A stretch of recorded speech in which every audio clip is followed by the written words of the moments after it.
Well, today I have the privilege to introduce one of my professors back in the seminary. I went to Mount Angel Seminary for a number of years, and I had the wonderful opportunity to certainly have classes with this professor.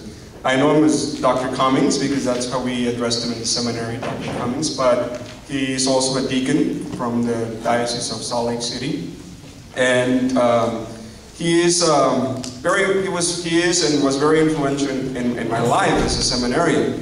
One of the things I can talk about Dr. Cummings, and he said not to mention those things that, in the seminary, but certainly this is the time when the student has something to say about the teacher. So I will take this opportunity to say everything I wanted to say about Dr. Cummings. But it is a wonderful blessing to have Dr. Cummings with us. When I was in the seminary, one of the things I remember about Dr. Cummings is that he is very inspirational. He has a lot of depth in what he says, and certainly the classes that I took with him in the seminary were one of the most amazing classes I had. This is a wonderful theologian in the church, and certainly one of the things that made the classes so easy and so basically I was able to enjoy the classes and learn a lot of the classes is that Dr. Cummings is not a hard grader. So that was something that for me actually helped me a lot, because sometimes when we're studying and we're kind of worrying about the grade, what I'm going to get, and certainly that detracts from really learning. And that was not what Dr. Cummings was after. He was, what he wanted is for all of us to feel relaxed in a setting and that we can all learn and not worry about the grade. So certainly that was something that I appreciated. At the end of the semester, Dr. Cummings would tell us what, put in a letter or in a piece of paper the grade that you would like to receive. So every time, at the end of the semester, I would go to his office and I would drop up a little envelope there with the grade that I thought that I should receive, and he always gave me that grade. So I'm very grateful that he was. I mean, I probably didn't deserve it, but he gave it to me anyway. I asked for whatever. Now I'm not going to say what I asked for, but certainly. And the other thing I remember, one time when I was taking an exam, I was so concentrated in this exam, and I thought I was going to do the best thing, and I answered the question. But I realized that at the end of the exam, that when we had already turned it in, that I had only answered one of the 3 questions. So I was so afraid that I was going to get an F. I said I was going to get a bad grade here with Dr. Cummings, but actually he was very compassionate, very understanding of that, and he actually didn't dock me points for that. But like I said, Dr. Cummings made the studying in Mount Angel in an open, loving setting. So certainly I appreciate that Dr. Cummings is here today. And one of the other things I would like to mention about Dr. Cummings is that he had an incident where he was in a couple of weeks he was in a wheelchair, so certainly, but I was so impressed by his dedication, by his loving service to the seminary, that even in the midst of being in that wheelchair, he was coming and saying and teaching class, even in his wheelchair. So whether he was standing or sitting down, what Dr. Cummings had to say was powerful, and it was very insightful. He's one of the best theologians I've known. And I would like to really welcome him into the Diocese of Boise and thank him for what he has done for all of us, and certainly for the seminarians and for the ones that are a result of the fruit of his labor. There are a lot of priests here, a number of priests here, who certainly have benefited from the classes, from the help that Dr. Cummings has given to all of us. So thank you, Dr. Cummings, and welcome today. Dr. Cummings will be celebrated. We will be, of course, celebrating Mass with us, but he will also be, his talk today is our universal call to holiness and service. So that is his talk today. And one of the things I appreciate about Dr. Cummings, when he was in the seminary, he always had these wonderful outlines for his class. You always knew what was going to come up in his class. So certainly I think he has provided for us this outline for us to follow along in his talks. So thank you, Dr. Cummings, for being here, and we're very appreciative that you're here.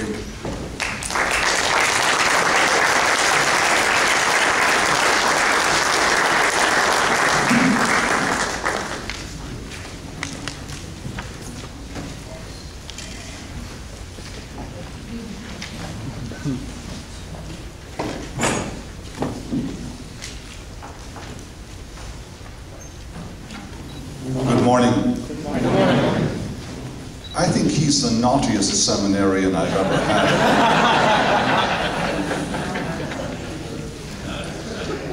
But I want to respond to Father Jose's comments with a request, Bishop Driscoll. I think he needs to be made a Monsignor.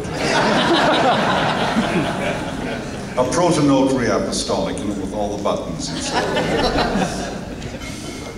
It is a joy to be with you for this important convocation. I'm very honored to be asked by Bishop Driscoll and Deacon Richard to be with you this week. It seems like a weekend after being blown from Portland here yesterday. It's a really, really important topic, vocation. But I think that sometimes we can specialize in our thinking about vocation without looking at the bedrock of vocation that we all have as Christians, as Catholics. And that's why this first talk is entitled The Universal Call to Holiness. But I've also said, in prose and poetry. Some of the seminarians know that I like poetry, and they suffer through it. This may be payback time for me. But I want to reflect on this universal call to holiness, both in terms of prose and poetry, because it's what all of us share. And no matter what our particular circumstances or context or vocation is in the church, we are all called to this desire to share in the holiness of God. And I hope I have nothing new to say. In many ways, the video vocations that we've already looked at have said it all. And in many ways, though I hadn't seen them before, all I'm going to do is reiterate much of what was said there in a slightly different context. And I'm thinking, especially in this year, which is the 50th anniversary of the inception of the Second Vatican Council, started in 1962, I'm thinking of those two important buzzwords that summarize the efforts of the Council. Aggiornamento, Pope John XXIII's word for dusting us off, making us somewhat more updated, and ressourcement through returning to the sources, by retrieving our tradition, the richness of our tradition, by retrieving something of that and dusting us off, I think we'll get to where we want to go. I also want to say, since Jose went on and on and on a bit, I can go on and on a bit, that the seminarians from this diocese are the best in Mount Angel Seminary.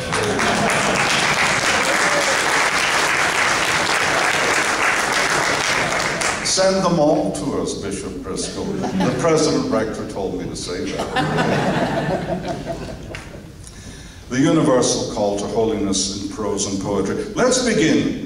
If you have the handout, you have it in front of you, the various things that I want to comment on. Let's begin with a comment from the Orthodox theologian, Andrew Louth, because in many ways this summary statement includes everything that I wish to comment on.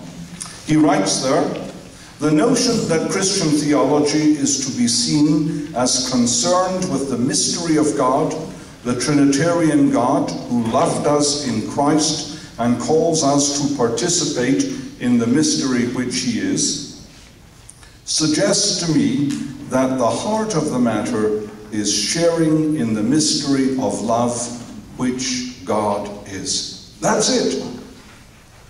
Everything that we will share together during this week falls under the umbrella of the mystery of love which God is. That's why we exist as a church, to shine this forth to the world, to demonstrate this in whatever circumstances, contexts, and vocations we have, to let the mystery of God's love, of the God who is love, shine forth in everything that we say, everything we do, all of our interactions. That's what it's about. Well, let's start with the prose and get that out of the way, thinking about this prosaically. After I thought of beginning with that subheading, I thought, well, prosaically sounds a bit negative. Well, I just mean in terms of prose. And it's certainly not as exciting as poetry, but let's begin with the prose. And let's begin with, if you like, the Magna Carta of this universal call to holiness for us, which is the Constitution on the Church, Lumen Gentium, from the Second Vatican Council. That's the charter document. That's where we stand. Of course, there was a church before the council, but the church renewed and restored and re-energized after the council. Those are the documents from which we take our orientation and our direction today. And that is the council that gives us this sense of vocation. It produced, as you know, 16 documents. And in my judgment, they are arranged around two key documents. They're not all of equal merit and equal worth, but the two key documents that are the very center of what the Second Vatican Council was about are the documents on the liturgy, the Constitution on the liturgy, its Latin term, some will be familiar with, Sacrosanctum Concilium, and the document on Revelation, the Constitution on Revelation, its Latin term, Dei Verbum. They are the central documents. And what I've tried to do, with the help of a diagram from theologians Richard Gallardet and Catherine Clifford, by adapting what they have written in their book on the Council, is I've tried to arrange, as it were, all of these documents on the Council around these two. They are the pivot, the axis on which everything else turns. You can try to see that I've schematized that in bold on the bottom of that page. Why liturgy and revelation? Because the liturgy, we're told by the document, is the source and summit of our Christian faith. All liturgy, as we know, is encircled around the Eucharist, which is the heart, the pulsing heart of the Church. So much so that we can say without any qualification, the Eucharist makes the Church. Without the Eucharist, there is no Church.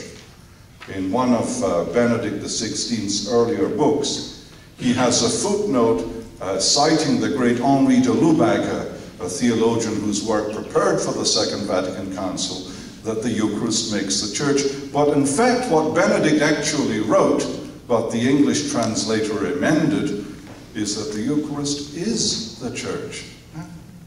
Now, that's absolutely central, because it's where God in Christ gives himself to us so that we may become what he is. The Eucharist makes the Church. But there is no liturgical celebration without the Scriptures. They can't be separated. Where one is, the others are. So the Scriptures, revelation, the liturgy of the Word, comes before the liturgy of the Eucharist. They necessarily are bonded together. We hear the Word of God, the Gospel of the Lord, not as something that is a kind of historical reminiscence of the past. It's true that it is a historical reminiscence of the past, but the thrust of the Scriptures is not to remind us of a past that is gone, but to tell us what God is saying to us here and now today. And hearing that living Word, in which Christ is present, we move then on to receive that Christ present in the most plenary way possible this side of heaven, and that is in the Eucharistic gifts. Word and Eucharist, Scriptures and liturgy are the heart of the whole enterprise. That's what the two documents are about. If you take those two documents as key, as absolutely central, that they make the Church what it is, then if you look at the bottom of the page, you can see what we look at, what we look like, rather, from within. The Church is made up of bishops, priests, laity, religious.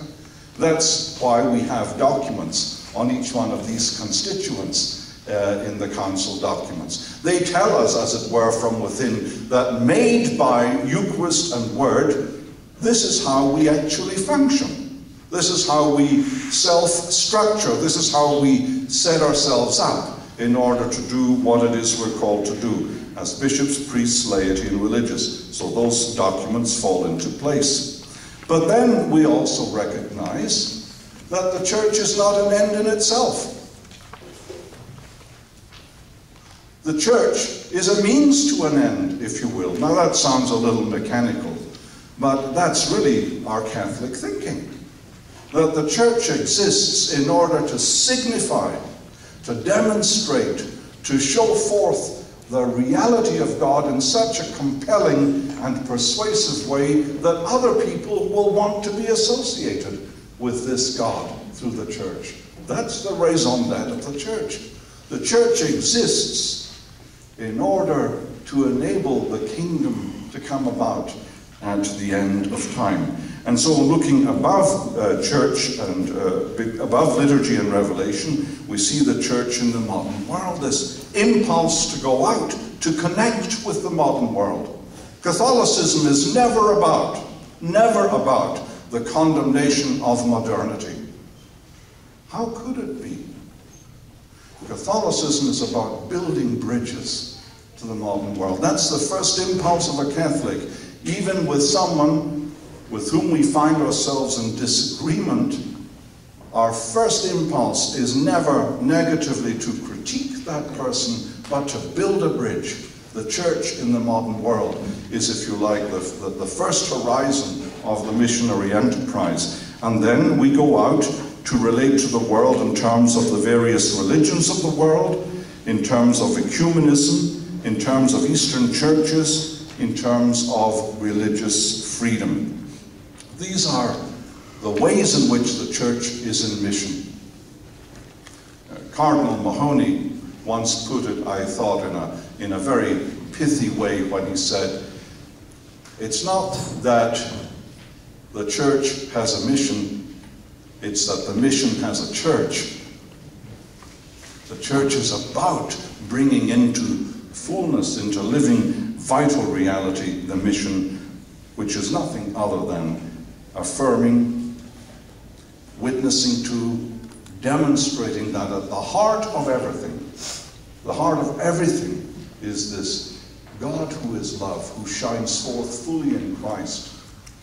And it's our business as church to let that shine forth in each of our lives. So that takes us then, having looked at the documents of the church, to the universal call to holiness, and that's where I now want to move, and you have a little summary of it. Now obviously the best thing to do would be to look at this section of the Constitution on the Church that deals with the universal call to holiness and work through it in a very close, in-depth reading. We'll do that over lunch. It may take 3 hours. We can't do that. That's not possible. So what I've done is I've italicized those sections of this chapter of the Constitution on the Church which seem to me more important in terms of what we are about in these few days. From this chapter 5 of the Constitution, the universal call to holiness. And I've bulleted those italicized quotations and with a little commentary on each. So let's take our time and work through each of these. So the church exists to demonstrate, to shine forth, to signify the mystery of love that God is for every human person. And that is held together and made by Eucharist and Word and all the other things that go with that. That's our purpose. Now, let's see, what is it that God is calling us to as church in order to make that purpose work? What are, if you like, the ingredients for success? What are the skill sets that we need in order to be the church that shines forth this mystery for other people? And that's the universal call to holiness. And so let's look at these skill sets. The first one is the absolute foundation. Notice what it says there in the first bullet. Everyone in the church is called to holiness, whether he belongs to the hierarchy or is cared for by the hierarchy. The most important word or phrase there is everyone is called. No exception. Sometimes in our popular ways of speaking, we talk about the church as though it were simply the hierarchy, the college of bishops, the clergy in union with the Holy Father, and that's true, but it's not the whole truth. The whole truth is we are all equally church. It's not that the Pope is more important than all the baptized. He exists in order to make the baptized better in their living. You all know who the most important Christian is in the diocese. It's Bishop Michael Driscoll. Am I currying favor or what? We all share equally in this call to holiness, whether we belong to the hierarchy, whether we are ordained, or whether we are laity. Now, I know that for some people, the phrase cared for by the hierarchy may seem to carry a negative connotation. There are those who care for us, and there are those who are cared for. I think it would be sad if we were to take away that kind of an understanding. What's meant by that phrase, cared for by the hierarchy, I've looked at the Latin text. The Latin text for cared for by the hierarchy comes from the verb to feed, to nurture. So the purpose of the ordained ministry, and we'll hear more about this from Father Michael Driscoll later in our meetings, the purpose of the hierarchy of the ordained is so to feed all of us that well-fed, well-nurtured, we may more easily and more persuasively shine forth as the sign of God's loving presence for others. That's what we mean by cared for. The ministry of the ordained exists for the ministry that each one of us is called to exercise. The purpose of the ordained is to serve the universal purpose in which we all share. And that's what the first statement there from paragraph 39 of the Constitution on the Church is all about. The next italicized bullet tells us about this holiness of the Church to which every single one of us is called. Notice what it says. This holiness of the Church is shown continuously, and it should be shown in those fruits of grace which the Spirit produces in the faithful. It is expressed in many different ways in the lives of those individuals who in their manner of life tend towards the perfection of charity, and in so doing are source of edification for others. Just a few comments on that kind of language. Sometimes theology gets written in the kind of language that perhaps one could say is soporific. That means induces sleep. Right? And that's almost perhaps unavoidable in a way. You know, there's a certain kind of technical language that is not the sort of language we use in our normal daily conversations. So let's take some of this and unpack it a little bit. The holiness of the Church is shown continuously and should be shown in the fruits of grace which the Spirit produces in the faithful. The Spirit is at work in all of the faithful through their baptism. And their cooperation with the Spirit is a charismatic cooperation. It's not determined. It's not already pre-planned and pre-arranged and set out. The typical color that iconographers use for the Holy Spirit when they're writing icons is green. Green is the color of growth, of new life. Think of the spring. When spring comes around, we see new life emerging as the trees turn green and produce their flowers, and the foliage in our area begins to emerge. And green is the color of life. The Spirit is where life comes about. The Spirit brings life about. And so it's the Spirit with which we are endowed in baptism who comes into us in baptism to animate us as church that calls forth from us new enterprises, new ways of visibly demonstrating the love of God to others. Not in a dictatorial way. The Spirit never dictates, persuades, initiates, lures, invites, suggests, and sometimes, as we saw from the videos, kicks in the pants. One of the things about us as human beings is we're not always flexible.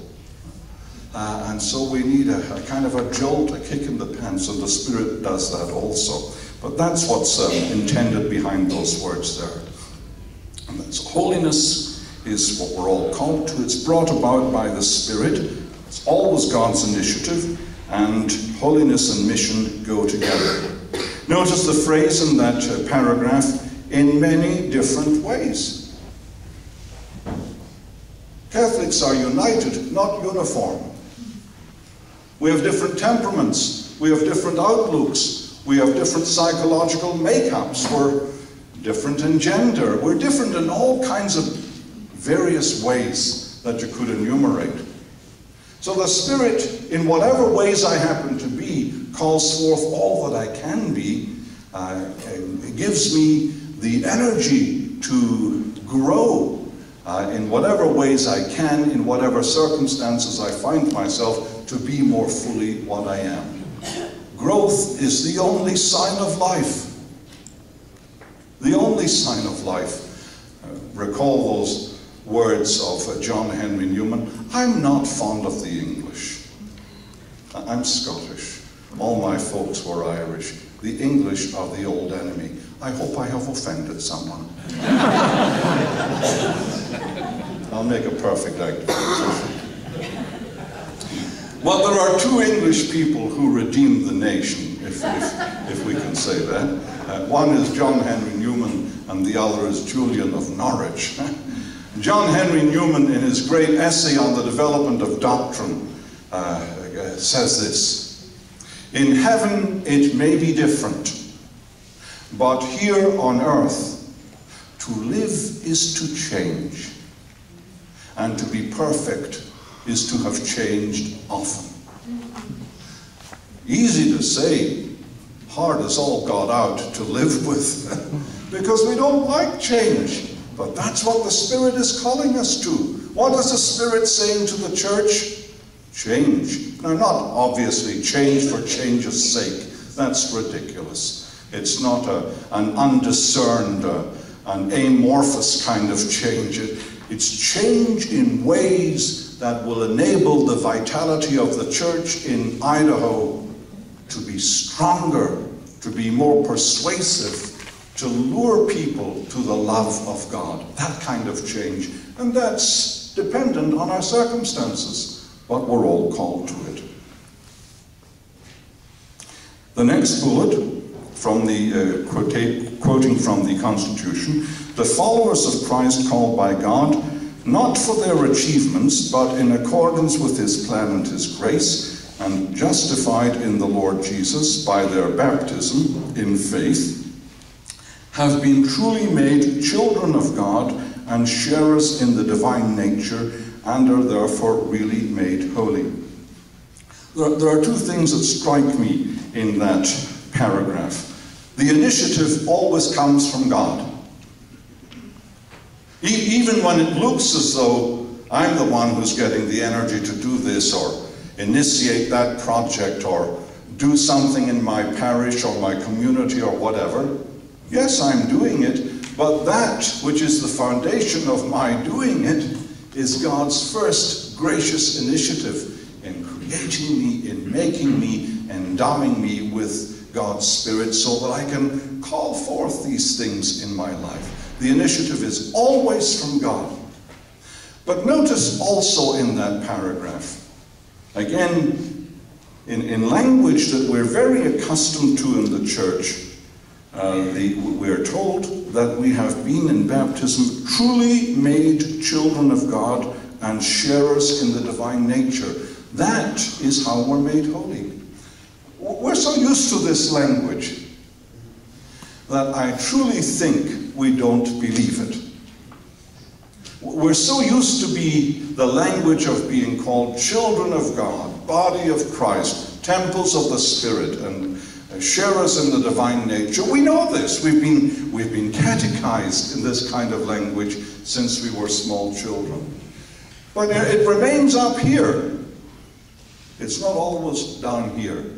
It's in our heads and not necessarily in our hearts. Because if we took that kind of language seriously, the growth, the change in our own lives would be enormously striking. We are called to be sharers in the divine nature. I'm going to say more about that in a few minutes. It's what we have traditionally called as Catholics sanctifying grace. It's a lovely phrase, but it's fairly meaningless for a lot of people. Sanctifying grace has a very deep and rich resonance in our Catholic tradition that we need to rediscover, and I'm going to try to suggest a way of doing that momentarily. So that's what all the faithful are doing. We're inspired by God, the initiative comes from God, and we are responding to that initiative. And in the next bullet, we respond to it in the different kinds of life and its different duties. There is one holiness cultivated by all who are led by the Spirit of God, all according to their own gifts and duties, and without hesitation must commit themselves to that pathway of living which stirs up faith and works through love. That's nice, but we don't believe it.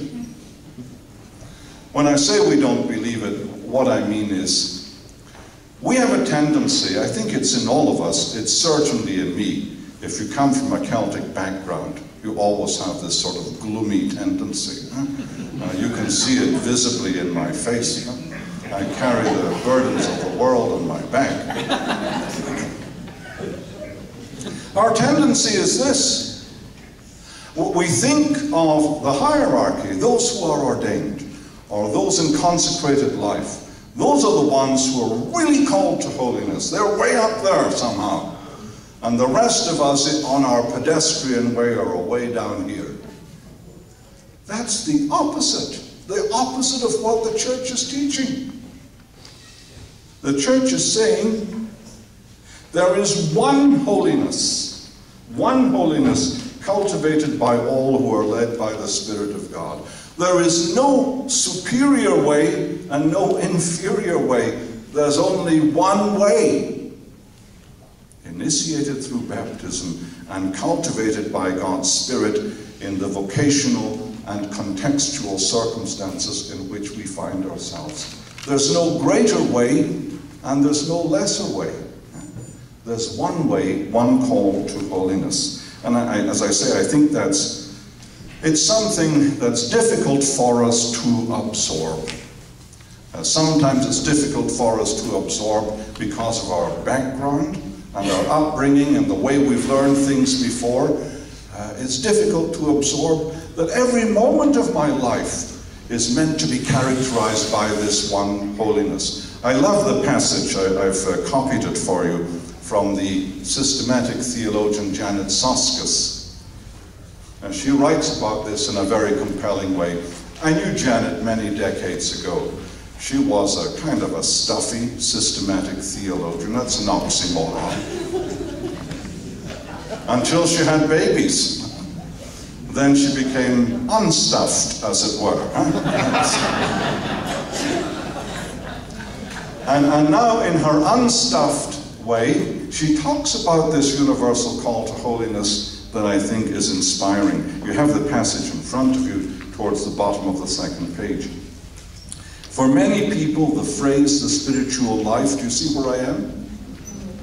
For many people, the phrase, the spiritual life, conjures up something still and luminous, turned to the future and far from our daily lives, where spiritually we just bump along.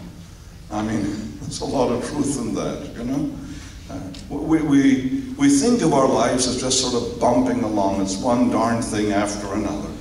And the real spirituality is, you know, in Cottonwood or Jerome, two contemporary examples, or wherever holy people are to be found, as if we were not called to be holy. She continues, I believe we can also speak of a received view of the spiritual life as involving long periods of quiet, focused reflection, dark churches, and dignified liturgies. That's what it's about. The pause that refreshes. Give me, a place far from the madding crowd, and I can be holy.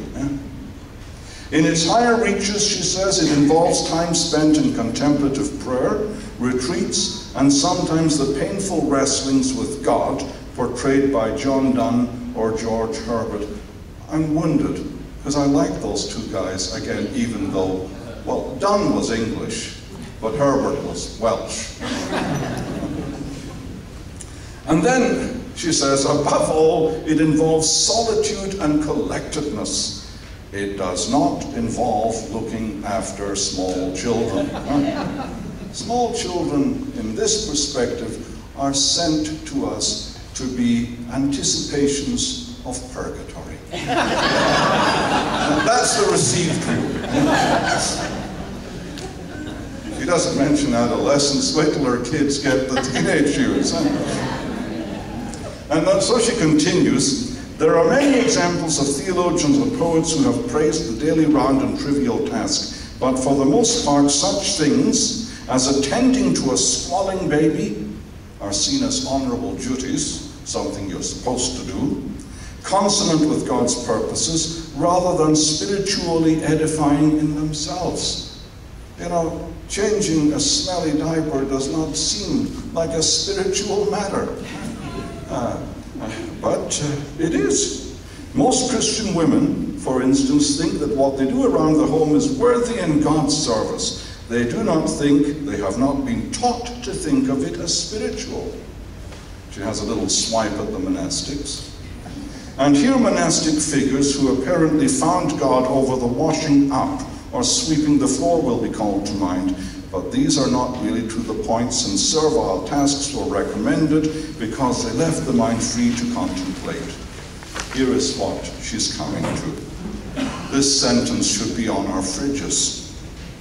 What we want is a monk who finds God while cooking a meal, with one child clamoring for a drink, another who needs a bottom wiped, and the baby throwing up over his shoulder. That's not intended by Janet Soskis to diminish the importance of the monastic life. I mean, Catholics don't do that kind of thing. We do not diminish one another. But it is to say, sometimes we have received a view of holiness and spirituality that's got nothing to do with those things. It has everything to do with those things. Being holy is something that marks everything I do, the way I speak to another, the way I deal with crisis or challenge in my life, the way I deal with pain and tragedy in my life, the excellence with which I try to perform the very ordinary, daily, routine things that each one of us has to do all of the time. That is holiness when seen in this perspective emanating from God's initiative. That really is what it's about. Every one of us is called to holiness, to adopting this perspective and living in and out of this perspective. There's nothing new about it. This is what God tells us himself in the scriptures, especially in the first letter of St. John. God is love, and whoever abides in God, and God abides in him. Whoever abides in love abides in God, and God abides in him. God is love.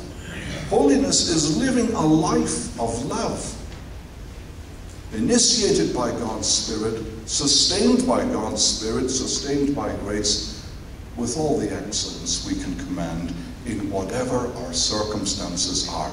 That's it. And then the circumstances are different. The third thing I want to comment on would really be Father Michael Driscoll's area, but I'm going to poach a little bit. Being made lovely through the liturgy. If God is love, if that's our axiomatic description of God, if there is no higher description of God in the entirety of our tradition, and there isn't, then if we are to be like God, if we are to be children of God, if we are to be sharers in the divine nature, we have to be lovely. The liturgy exists to make us lovely. Now, not obviously in that rather superficial, perhaps cosmetic sense of being made lovely. That would be hard for many of us. Huh? But made lovely from the interiority of ourselves, working through our exteriority in every aspect of our lives. Janet Soskis's book is entitled The Kindness of God. Now, I guess at a very ordinary level, we would interpret that title to mean something like this: God is such a nice chap, really, you know, very kind to us, does good things for us. That is simply not what she means. The word kindness comes in English from the same word as kin. We all know what kin means, kinfolk. Those who are your relatives. We're God's relatives. The kindness of God is a phrase she uses, a title she uses, in order to get us to reach out and recognize that we come from the within of God, just as children come from the within of their parents. We come from the within of God so that who God is becomes who we are, just as children of parents become in many ways who their parents are. We are kin of God, made so by baptism, sustained as such by Eucharist. Again, there's nothing new in this. The language may sound a little new, a little different to you. It's the ancient, it is the antique language of our faith. Think of that marvelous phrase from Athanasius, Patriarch of Alexandria, 4th century, early 5th century, where Athanasius says, God became human so that we might be made divine. Now, I know in this part of the world that can have other meanings. That the latter-day saints, in contrast with us, the everyday saints, sometimes give to this a meaning which is not the traditional meaning. You're not going to end up on your own planet and all the rest of it. The notion, however, that's deeply Christian and goes back to our blessed Lord himself is, I want you to be who I am. Eat me, drink me, become what you eat and drink, become more fully what I am in your living. That's the kindness of God. That's the kinship to which we are being invited by God. That's how we're made lovely through the liturgy. The liturgy exists in order to provide us with the energies, in order to provide us with grace, in order to provide us, use any language you want that comes out of our tradition. The liturgy exists to make us as lovely as God is, so that the love that God is shines forth from our hearts and our lives. And all of the liturgy is about that.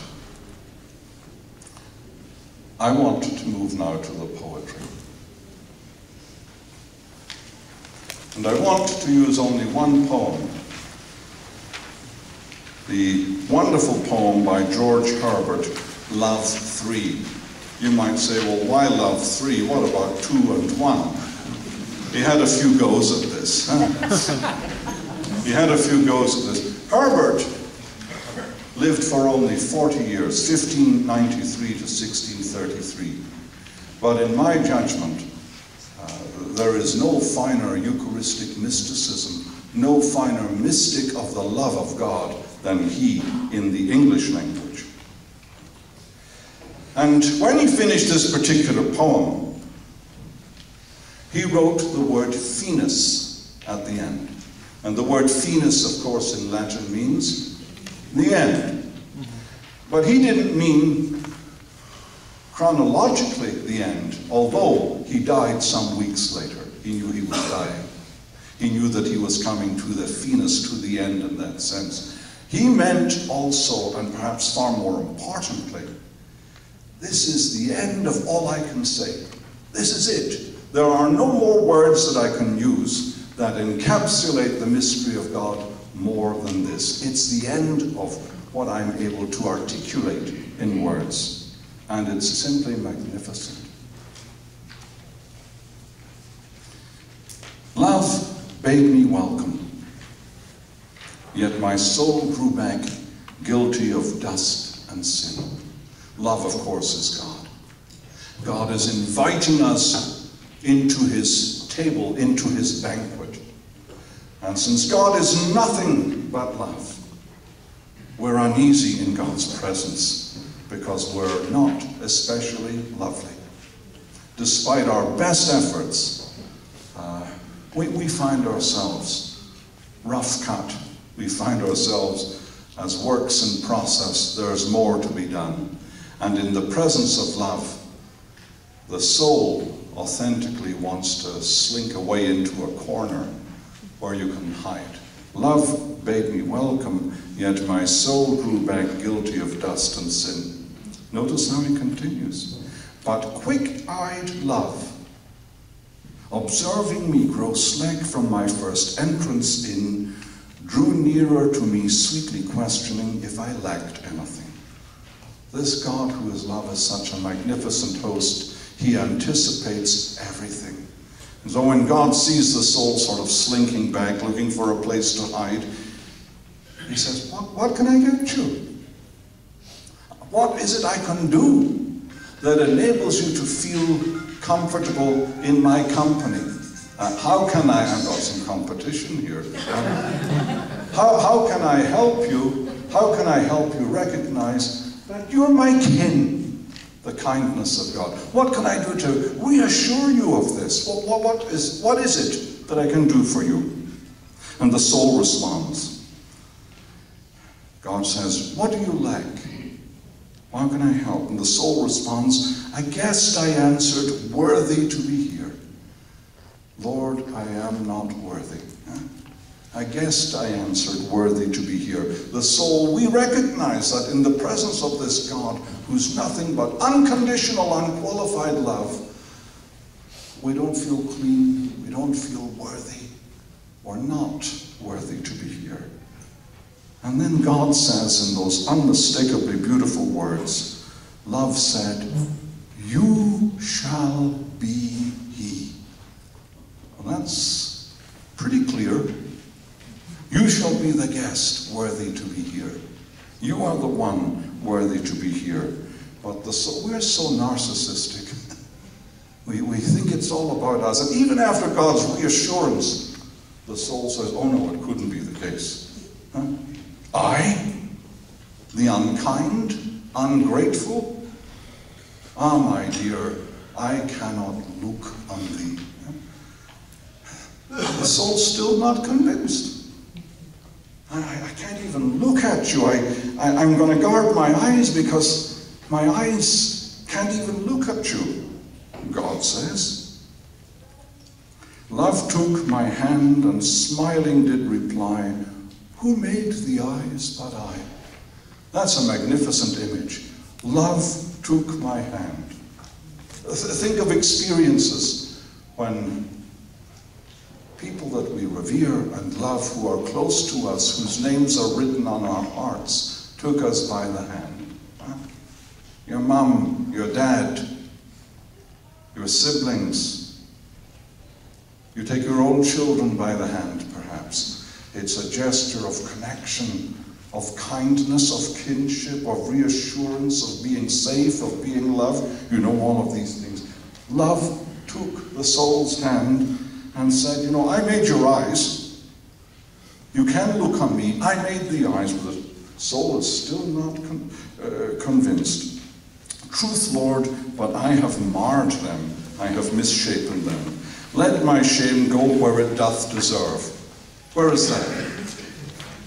Pocatello. Let my shame go where it doth deserve.